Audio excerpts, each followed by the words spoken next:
अगर आपको मछली खाना पसंद है तो आज की ये रेसिपी आपके लिए बहुत ही खास है, क्योंकि जिस तरीके से मैं मछली बनाती हूँ, लोग मछली के पीसेस के साथ साथ उसकी ग्रेवी भी बहुत ही शौक से खाते हैं। ऊपर से मछली इतनी जूसी, सॉफ्ट और बाहर से क्रिस्पी बनती है कि आपने एक बार इसे बना लिया तो आप हर बार ऐसे ही बनाएंगे। फिश की ग्रेवी बनाने के लिए हम सबसे पहले मछली को फ्राई करेंगे। इसके लिए मैंने यहाँ पे आधा किलो टेंगन मछली ली है।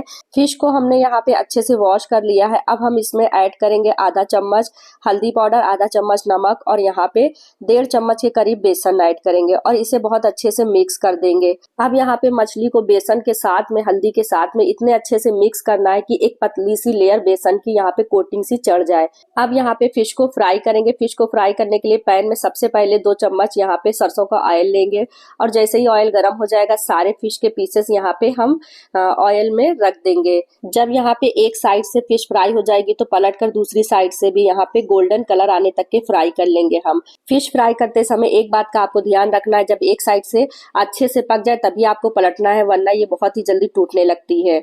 जब अच्छा सा कलर आ जाएगा दोनों साइड से तब हम यहाँ पे प्लेट में निकाल लेंगे। अब उसी पैन में ग्रेवी का मसाला बनाएंगे। उसके लिए यहाँ पे 3 पीस रफली कटे हुए प्याज को यहाँ पे हम लाइट ब्राउन कर लेंगे। एकदम लाइट करना है ब्राउन, बहुत ज्यादा प्याज को नहीं पकाना है। जब लाइट ब्राउन हो जाएगा प्याज तब यहाँ पे अदरक और लहसुन यहाँ पे ऐड कर देंगे। इसे भी थोड़ा सा पका लेना है आधे मिनट के लिए।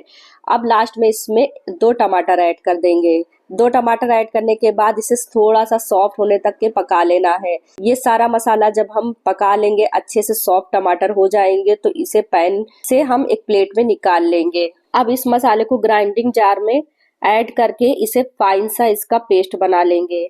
यहाँ पे हमने इसका फाइन सा पेस्ट बना लिया है। आप देखिए हमने गरम गरम में ही इसे पीस लिया है। फिश की ग्रेवी बनाने के लिए 2 चम्मच यहाँ पे सरसों का ऑयल लेंगे और यहाँ पे जो मसाला हमने बनाकर रखा था उसे ऐड कर देंगे। इसी के साथ में थोड़ा पानी ऐड कर देंगे। अब मसालों को भून लेंगे। मसाले को बहुत अच्छे से यहाँ पे भूनना है ताकि इसमें से ऑयल सा मसालों से निकलने लगे और ये अच्छे से भून जाए। जब मसाला अच्छे से यहाँ पे भून जाएगा तब यहाँ पे हम और मसाले ऐड करेंगे। आधा चम्मच जीरा पाउडर ऐड करेंगे, आधा चम्मच काली मिर्चों का पाउडर ऐड कर देंगे, 1 चम्मच धनिया पाउडर ऐड करेंगे, आधा चम्मच हल्दी पाउडर ऐड करेंगे, 1 चम्मच तीखी वाली लाल मिर्चों का पाउडर ऐड करेंगे, आधा चम्मच नमक ऐड करेंगे और थोड़ा सा पानी ऐड कर देंगे। अब इन मसालों को फिर से बहुत अच्छे से भूनना है।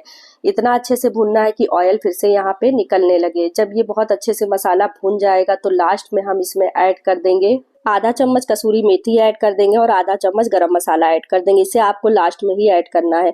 फिर से गरम मसाले के साथ में अच्छे से मसालों को भून लेना है। जब अच्छे से मसाले भून जाएंगे तब यहाँ पे हम इसमें पानी ऐड कर देंगे। 1 कटोरी हमने पानी ऐड कर दिया है इसमें। अब पानी को यहाँ पे मसालों के साथ में अच्छे से मिक्स कर देंगे। अब फ्राई की हुई यहाँ पे फिश ग्रेवी में ऐड कर देंगे और ग्रेवी के साथ में फिश को अच्छे से मिक्स कर देंगे। मिक्स करने के बाद इसमें ढक्कन लगा देंगे और लो फ्लेम पे हमें 5 मिनट के लिए पकाना है। सिर्फ आपको 5 मिनट पकाना है, ज्यादा नहीं पकाना है। 5 मिनट के बाद ढक्कन हटा के ये जो फिश है उसको पलट देंगे और दूसरे साइड से भी हम इसे पका लेंगे। दूसरे साइड से भी ढककर हमें 5 मिनट ही पकाना है, बहुत ज्यादा टाइम नहीं पकाना है। यहाँ पे फिश को पकाने में टोटल टाइम 10 मिनट लगेंगे और इससे ज्यादा नहीं लगेंगे। अब यहाँ पे हम फ्रेश धनिया ऐड कर देंगे, इसमें डाल देंगे ऊपर से और ढक्कन लगा देंगे। गैस का फ्लेम हमें बंद कर देना है। फिश की टेस्टी, बहुत ही मजेदार ग्रेवी बनकर तैयार है। आई होप आप लोगों को समझ में आया होगा कि ग्रेवी कैसे बनाना है। मैंने बहुत ही आसान तरीके से आप लोगों को बताया है कि ग्रेवी कैसे बनाना है। आप लोग एक बार इस तरीके से ये ग्रेवी बनाइए और अगर हमारा वीडियो अच्छा लगा है तो वीडियो को लाइक, शेयर, अगर आप लोग चैनल पे नए हैं तो चैनल को फ्रेंड्स सब्सक्राइब करना ना भूलिएगा। मिलते हैं आप लोगों से अगली रेसिपी लेकर।